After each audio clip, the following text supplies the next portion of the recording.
Hey folks, it's Keith, Victor Echo 3 Sierra Victor Quebec, also known as the Shaky Key. I'm going to try another edition today of call sign practice. We'll be looking back at, again, 1991, and I will focus again on North American contacts, North American call signs. The reason being, if you're in the US, you will pick up some Canadian call signs, and of course, if you're in Canada, the bulk of what you will hear will be American call signs. So we'll give you a mix of those, probably 10 or so. That will allow those of you who are fanatical about trying to get your percentage to figure how many, out of 10 you got and what percent out of 100 is that. Now, same as last time, I will not put the answer directly after sending the call sign. And there's a very good reason. I know that annoyed a few people, but we're trying to make this real life. So if you're studying Morse code and you're getting ready to get on the air, or maybe you just got on the air, let's make it real life. This is not a computer program where you hear a call sign and then the computer gives you the answer. In real life, you have to listen a lot, probably more than most of you will send when you start off. You hear that call sign, you think you got it, you wait for him to send it again. Yeah, you're pretty sure you got it. And then maybe on the third time, he sends it and you say, "Yes, I've got it." And you get ready to send. And just before you do, he sends his call sign one more time and you go, "No, I missed a letter. That wasn't a B, it's a D." So, learn to listen a lot when you start off.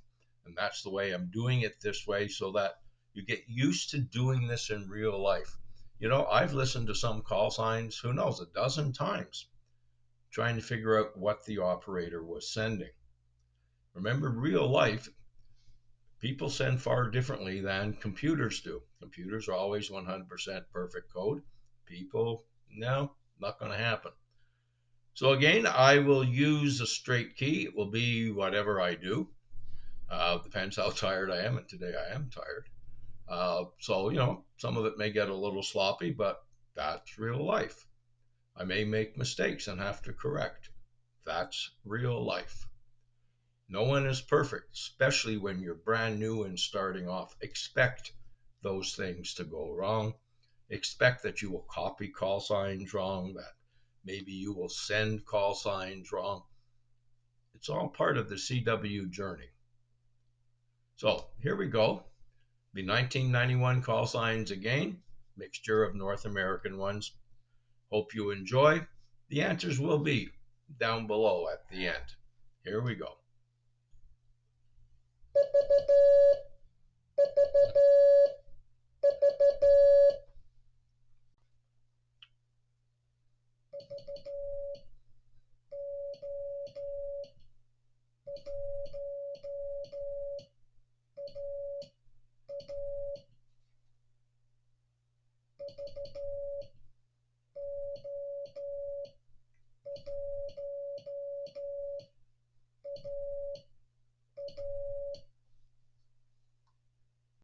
Number two.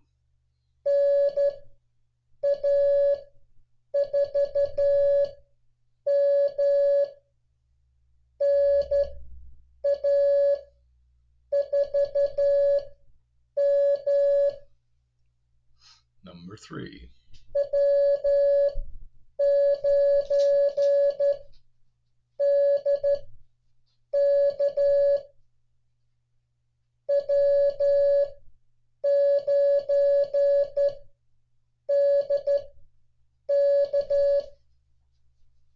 Number four.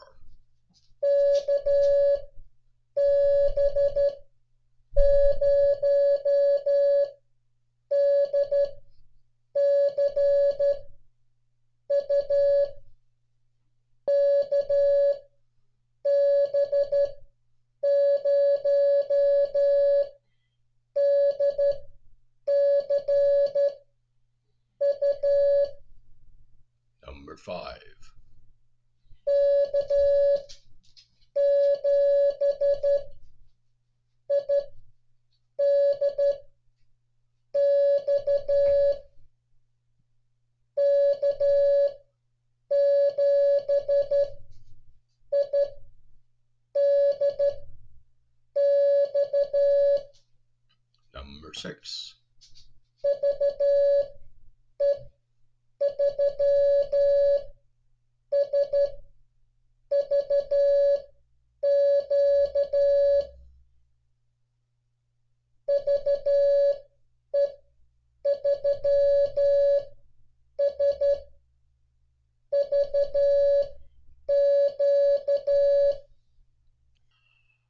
Number 7.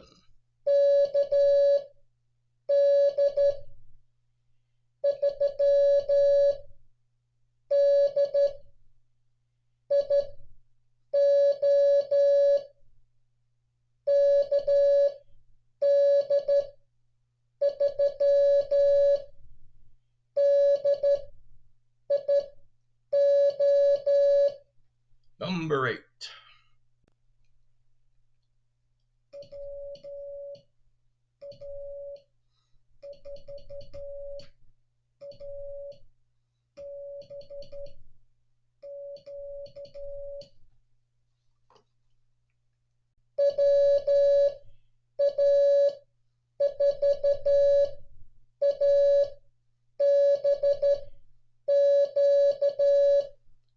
Number 9.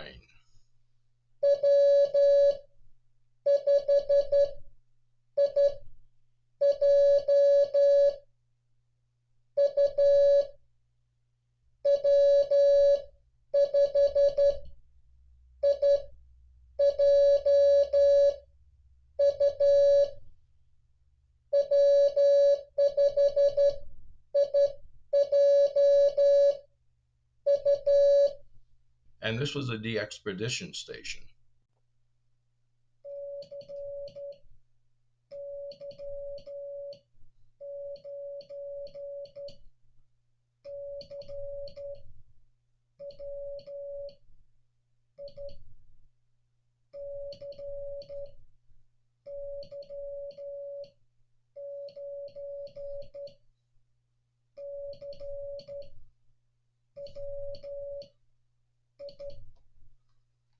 There you go. A little bit of fun. A few mistakes, I know, but they may not come out on the video by the time I edit it all. But there you go. Get a little bit more practice. The answers are down below. There's some very interesting call signs in there, especially that last one. That was a major DXpedition which took place in 1991. And it is, yes, it is basically a Canadian call. So see if you can figure that one out. Any other calls in there if you have particular trouble with, just sort of flip me a note down below. That would be appreciated. Leave any comments, yays, nays, or whatever down below. I read them all. I don't mind whichever way you tend to bounce. That's entirely up to you. Criticism, positive and negative, is always appreciated. One other thing I will mention while I'm here, because we are talking new people and call signs. A lot of people on the air, when they send a CQ, will send basically a CQ, CQ, duh, and their call sign twice. So you really get only 2 shots at it when the person sends it, which is one of the reasons you listen a lot more. You will also get some people will go CQ, CQ, duh, and then their call sign 3 times. So that, but that's about it. So you will do a lot more listening than you will, than what you would do on a computer, certainly on a computer, especially when you think of the band conditions. And this is all about getting ready for the real world. And one other point I want to raise, because it comes up a lot, and why I say listen to the call sign. Don't assume the spotting page that gave you a call sign at such and such a frequency is accurate. There are a lot of CW call frequencies, QRP call frequencies, club call frequencies, and so on. And yes, nobody owns those frequencies, but if you're doing a park and you have a compromised antenna, maybe low power, might not be a good idea to set up on one of those frequencies. You may very well get drowned out by other stations, many that you can't even hear. So if you are going to activate a park, check those CW call frequencies and see what's out there and what frequencies maybe avoid a little bit. Because the whole idea is for everyone to have fun, everyone to be polite. And if you're trying to make contacts, you don't want to accidentally put yourself on a call frequency and find out people can't hear you in your park because there are other people calling, walking over you, and you may not hear them. They may not hear you. Anyways, hope you enjoyed it. Like I say, comments down below. Please like, share, and of course, subscribe. Always helps YouTube to get our videos out there. It's Keith, Victor Echo 3 Sierra Victor Quebec, otherwise known as the Shaky Key, wishing you a great day. Have fun.